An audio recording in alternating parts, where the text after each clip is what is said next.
Rp750.000. Pada bulan Juni Rp4.170.000. Pada bulan Juli Rp4.080.000. Bulan Agustus Rp18.472.500. Bulan September Rp11.155.250. Pada bulan Oktober Rp4.280.867. Pada bulan November Rp4.965.861. Pada bulan Desember Rp8.154.222. Pada bulan Januari 2024 Rp4.861.222. Pada bulan Februari Rp4.072.626. Pada bulan Maret Rp17.556.872.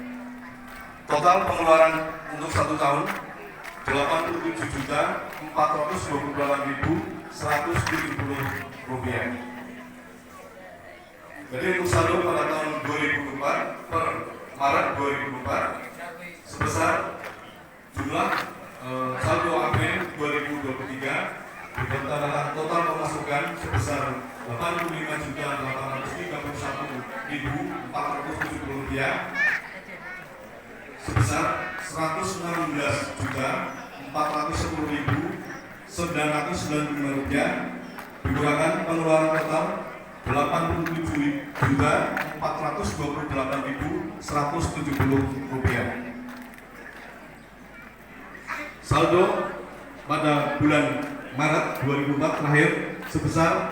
Rp29.982.825. Demikian laporan keuangan kami, semoga bermanfaat, dan apabila ada kesalahan dalam penyampaian laporan kami, saya mohon maaf yang sebesar-besarnya. Akhirul salam, billahi taufiq wal hidayah. Assalamualaikum warahmatullahi wabarakatuh.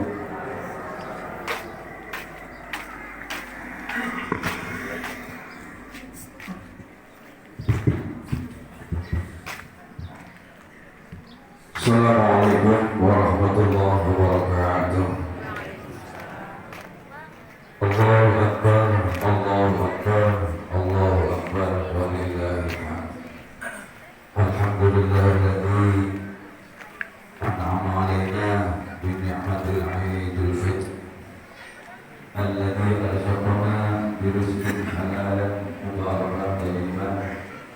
Wa asyhadu an la ilaha illallah وحده لا شريك له وأشهد أن محمدا عبده ورسوله الذي أرسل رسله بالهدى ودين الحق والهدي إلى صراطك المستقيم. أما بعد. Pada jemaah salat Idul Fitri yang berbahagia, sebelum pelaksanaan salat Id, sedikit beberapa hal yang perlu saya sampaikan terkait dengan kegiatan atau keutamaan amalia, terutama pada bulan Idul Fitri. Yang pertama, sebagaimana kita ketahui, di amalan itu ada 3 wajib, ada 3 sunnah. Harus ini sholat yang sewaktu dan merupakan sholat amalia yang berbentuk wajib. Ada pun yang berbentuk sunnah. Mungkin dari kita banyak yang dalam melakukan kewajiban itu masih ada kekurangan atau belum mendekati dengan kesempurnaan, sehingga memberi ada amalan-amalan yang sifatnya sunnah. Ini menikah kangge menutupi kekurangan atau mungkin kekurangan dalam kesempurnaan ketika melakukan kewajiban. Untuk itu ada beberapa hal yang perlu saya sampaikan. Beberapa amalan sunnah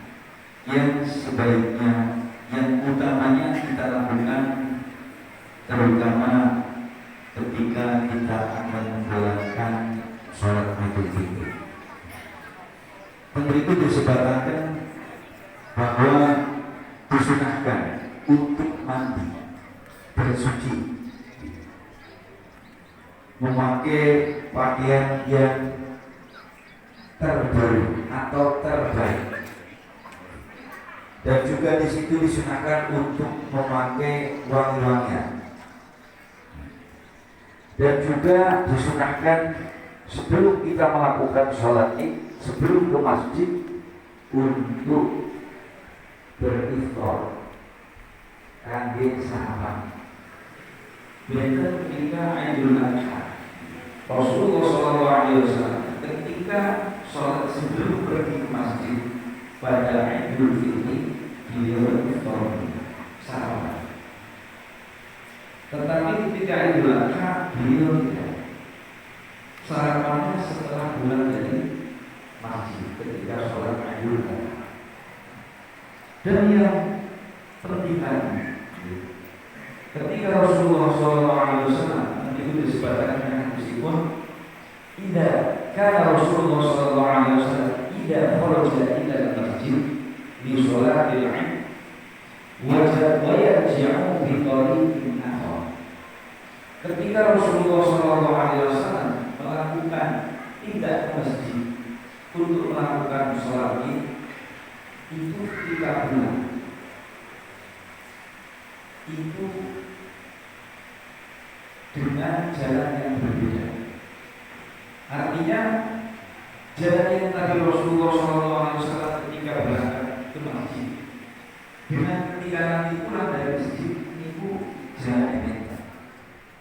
Nah, ini apa hikmahnya? Banyak sekali hikmah yang disampaikan di situ yang dikasih oleh para ulama. Tapi yang lebih terpenting di sini adalah salah satu hikmahnya agar ketika beliau pulang itu bertemu dengan orang-orang yang berbeda. Otomatis ketika kita berangkat dan pulang dengan jalan yang sama, tidak jauh orangnya itu aja yang kita lakukan. Tapi ketika kita berbeda jalan, akan lebih banyak orang-orang baru yang kita jumpai. Artinya apa? Di situ ada salah satu anjuran bahwa kita ketika ini yang lebih utama. Kenapa? Ulama-ulama kita, terutama ulama Nusantara, terutama tradisi Indonesia, ketika setelah selesai sholat Id di hari Id itu pada sungkem sholat ke rumah orang-orang, terutama yang muda ke rumah orang yang kesepuan. Ini hanya di Indonesia, di negara-negara lain, di Mesir, di Saudi, di Timur Tengah, di negara-negara Islam yang mayoritas Islam, boten wonten tradisi salam-salaman tenggalunge tetangga teparo, boten wonten, hanya di Indonesia. Dan ini apa? Menunjukkan bagaimana ulama-ulama kita, ulama-ulama Nusantara dalam melaksanakan dan mengamalkan hadis ini sangat luar biasa. Karena apa? Tujuannya adalah untuk menghilangkan kesalahan kita. Selama 1 bulan kita sudah melakukan, alhamdulillah, sudah dicuci. Selama 1 bulan kita puasa penuh. Selama 1 bulan Ramadan kita alhamdulillah sholat tarawih, baca Al-Quran. Artinya diri kita sudah dicuci. Tapi itu hubungan kita dengan Tuhan. Sholat itu sholat tarawih, baca Al-Quran, puasa itu diri kita dengan Tuhan. Nah, diri kita dengan saudara, dengan tetangga, dengan sanak famili, dengan kerabat, macam. Artinya apa? Kita punya kesalahan, baik besar maupun kecil, pasti ada kesalahan khilafan dengan saudara kita, dengan tetangga kita, dengan adik kita, kerabat kita, ada keluar semua. Ini sementara kita tadi selama 1 bulan sudah melakukan kebaikan yang hubungannya dengan hablumillah, yang hablum dengan asnya, yang